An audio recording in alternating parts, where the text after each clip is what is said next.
Hey everyone, welcome back to Rewind Toys. I'm Jason Emmett, and last week we discussed the Universal Monsters, covering most of the lines from the 1970s. Today, we're going to be diving back into the Universal Monster fad, only this time we'll be jumping into the 80s and the 90s.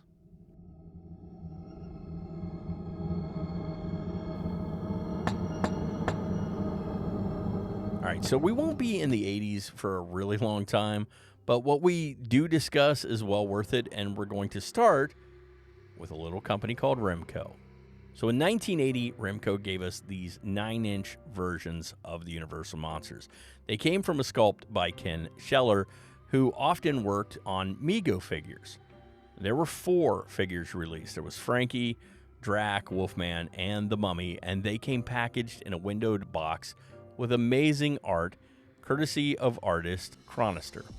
These figures had glow-in-the-dark components and an action feature that allowed them to kind of like grab their victims.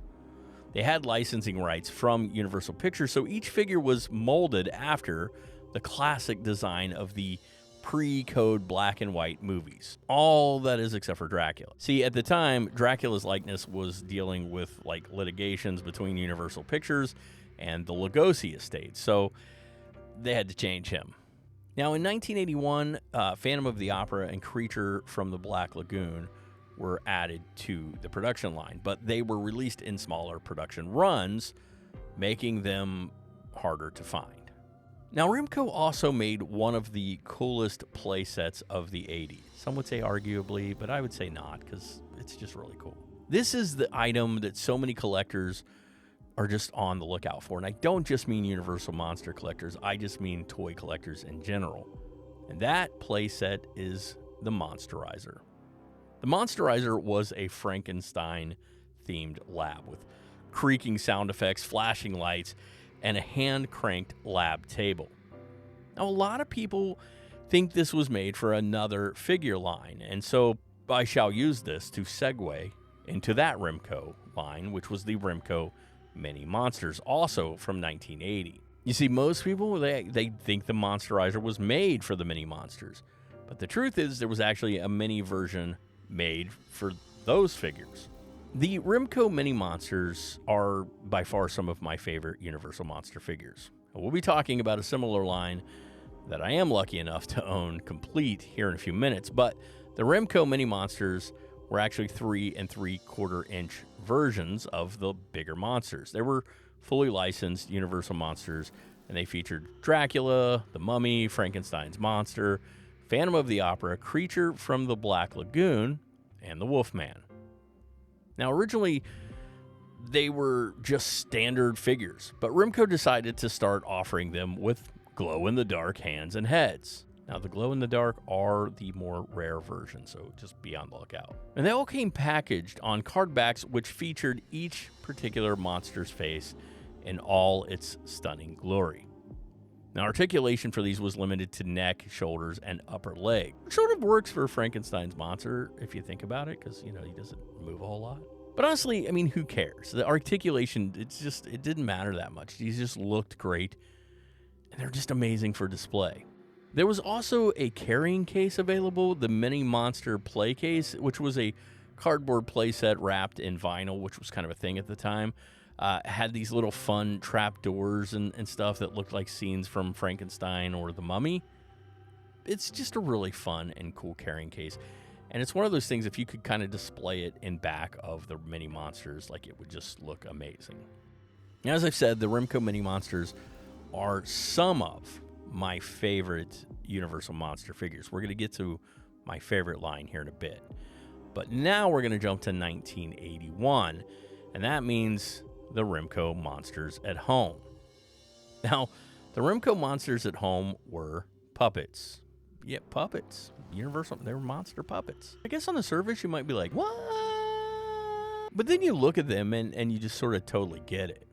They were vinyl hand puppets that once again offered glow-in-the-dark features, as they had the heads and hands of the 9-inch figures.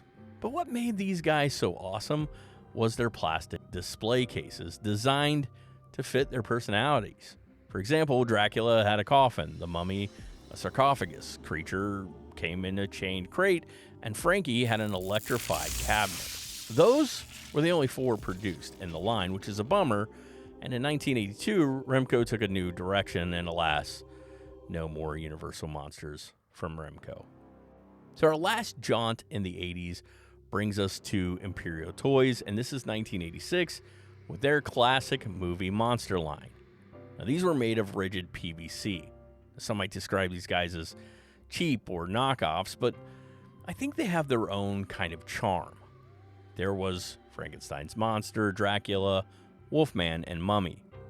They had moving arms and necks, and that was pretty much it for articulation, but their card backs offered individualized artwork that just feels classic. They aren't as rare as some of the other figures we've talked about in the last couple of episodes because they just held up well, and so they're still out there. These things were hard and thick, and they just held up well, but they look great, and honestly, just they would add perfect to any collection. And with that, we're going to venture into the 90s. But before we do, we're going to talk about something truly scary. And that's the thought of you not subscribing. Terrifying. If you guys have like 1 second or 2 seconds, if you don't mind, go down, click the thumbs up button for a like. That helps a lot. And then click that subscribe button because it'll bring you back every week so we can talk about some really cool toy. I promise, at some point, we'll get to something you like if you don't like them all, but you should just like them all because we talk about awesome toys. All right, guys, let's talk about some monsters. Next up is a line from 1990, and this is Uncle Milton's glow-in-the-dark plastic figurines. Now, I have a couple of these on my shelf. As you can see, they aren't posable in any way, but they're just cool little maquettes. They just look really fun, like just on display. Loose, these will run you like $8 to $9 a piece, which isn't bad at all. And carded, you're looking at around 20 or so. And personally, I just really like the way they look. Also in 1991, there was the Uncle Milton Universal Studios Monster paint set. Similar to the models from way back in the day, they came with 6 figures and paint. So if you're really artistic and good at it, you could paint them. But if I tried, they would just look like garbage. So I'm not going to do that. But if you're good at it, maybe you have some. Post a picture, that would be cool. Also in 1990, we had Ilco Toys, and they gave us monster balls. I mean, if it's not what you're thinking, I mean, maybe it is, but I hope what you're thinking of is what we're about to tell you. I mean, it was 1990, so of course they gave us monster balls. Mad Balls, which we did an episode on up there, they were a hit a couple of years prior to this, and we also had like blurt balls and spit balls, so why not? These were rubber balls made to look like the heads of Dracula, Frankenstein's monster, the Mummy, and the Wolfman. Now, for what they were actually fairly detailed and, I mean, kind of awesome. They aren't that easy to find, though, especially on card, so if you do, you're likely going to pay up. So in 1991, the Universal Monster figure license fell to Playco Toys. They were an American manufacturer who gave us the things like dart guns or Garbage Pail Kid collector cases. So Playco would distribute 4 10-inch tall figures. There was Dracula, Mummy, Frank, and the Wolfman. Their packaging was fairly basic. Actually, most of the packaging beyond this point makes me miss the 70s and the 80s because most of the packaging at this point for everything we get is going to be fairly basic. It was a black box with a Universal Monster logo. Some had the Universal Studios logo and a moon and bats, but they all look fairly generic. Their shoulders and neck moved, but they were basically just display pieces that came along for the 60th anniversary of the Universal Monsters. Finding these in box today, however, is somewhat rare. It's not impossible, though, and you can find them, but it is rare. They're not like everywhere. Now, next is something a little different. This is the Telco Universal Motion-ettes, and these came out in 1992. I feel like I should include these even though they aren't traditional action figures. They're like Halloween animatronics, but they're animatronics of Dracula, Frankenstein's monster, the Wolfman, and the creature from the Black Lagoon, with the Bride of Frankenstein and Mummy being added a little later. They were sculpted extremely well, and they came in 2 versions. There was a 21-inch like plug-in version, and there was a 16 or 17-inch version that actually ran on batteries. They would move, they would moan and creak and growl, And I know a few collectors who really want these things today. Oh, and they are obtainable. The less rare versions with a box and working might only run you $25 or $30. That's for the 18-inch ones. Now, the larger Mummy or Bride, they've been known to get up into the high hundreds. But again, it just depends on what you're looking for, and I think the smaller ones look better on display shelf anyway, and you only need batteries. Now we're going to jump to 1997, Hasbro Kenner and their 12-inch series Collector Series. These were fully posable and modeled after the greats. Boris Karloff as Frankenstein, Lon Chaney Jr. as the Wolfman, and Boris Karloff as the Mummy. Released alongside the United States Postal Service Classic Monster stamp in 1997, which were actually pretty cool, they often came in collector's editions themed display packages. Now, I've seen these quite a bit at shows and things like that, but they aren't my favorite. The sculpts look really good, don't get me wrong, but the packaging is just really generic, and for me, they kind of lack the personality that earlier versions of the Universal Monsters held. But they did generate interest, and that interest led to some of my all-time favorites. Some of the monster figures that I adore more than any. That set that I mentioned earlier, which I own complete and have a lot of similarities, in my opinion, to the Remco mini monsters. These are the 1997 Burger King Universal Monsters. So yes, you heard me correct. They were Burger King. They were a promotion for Universal Monsters and Universal Studios. They were 3 3/4-inch figures that came with the Burger King Kids Club meals and to help promote some VHS release. These are legit, man. They're some of the best kids' meal toys ever produced, and I mean ever. And I would actually stack these up against any action figure on this list as far as build and detail goes. For kids' meal toys, you wouldn't know they were kids' meal toys if you didn't know they were kids' meal toys. They just look like action figures. In fact, they look better than a lot of action figures out there. Each of these came with a beautifully designed glow-in-the-dark sticker. I mean, the stickers look cool. Dracula came with glow-in-the-dark hands and face and a coffin that he could rise up out of. Wolfman came with a crate he could kind of bust out of.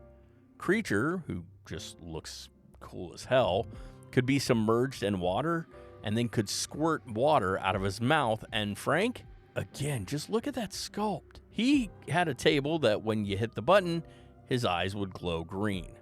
They were licensed and produced by Universal Studios, and to me, like I said, they highly resemble the 80s Remco mini monsters, especially that Wolfman. I'm not alone. People really love these, and they're ones you can actually get your hands on, although I will tell you, some of them are getting a little tougher to snag. Now, most of these you can get complete, with everything for $11 or $12. Maybe $1 or $2 more if they're still in their bag. I actually owned an open set and a bagged set, and I got rid of the open set, which I sort of regret because I don't want to open the bagged set, and it was kind of cool to have them on display. I'm a little torn by that. But if you're a fan of the Universal Monsters, honestly, I can't recommend this set more. Again, they are obtainable. They're not so expensive they're going to break the bank, and they look great. So we actually have 2 more to mention before we go. There was the Sideshow Collectibles. They offer a variety of Universal Monster-themed toys in the 90s and early 2000s, and they included monster shredders. Yep, they were our monsters on skateboards. There were the Little Big Heads, which I see a lot of horror I see these a lot. I see these at cons, and you've probably seen these. They're pretty common. There were monster wrestlers who are, monsters in wrestling attire for some reason I don't know.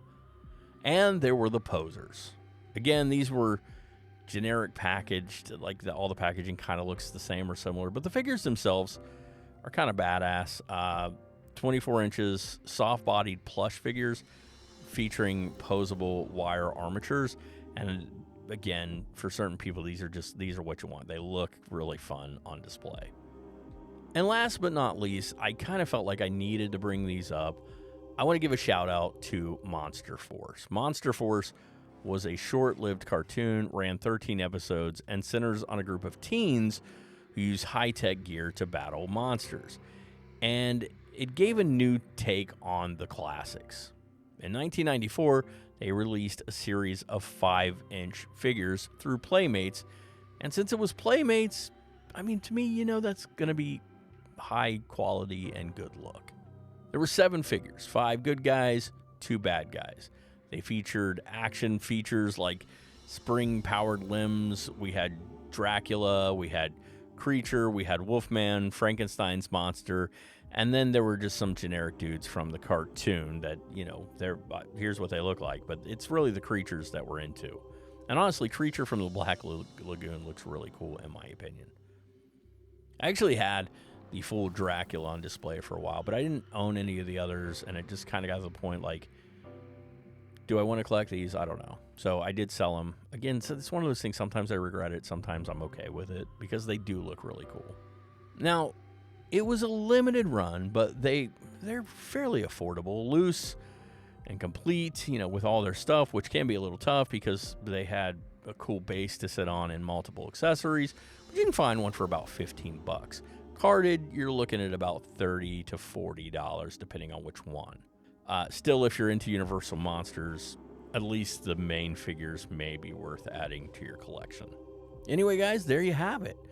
I'm absolutely certain there are some out there we didn't cover.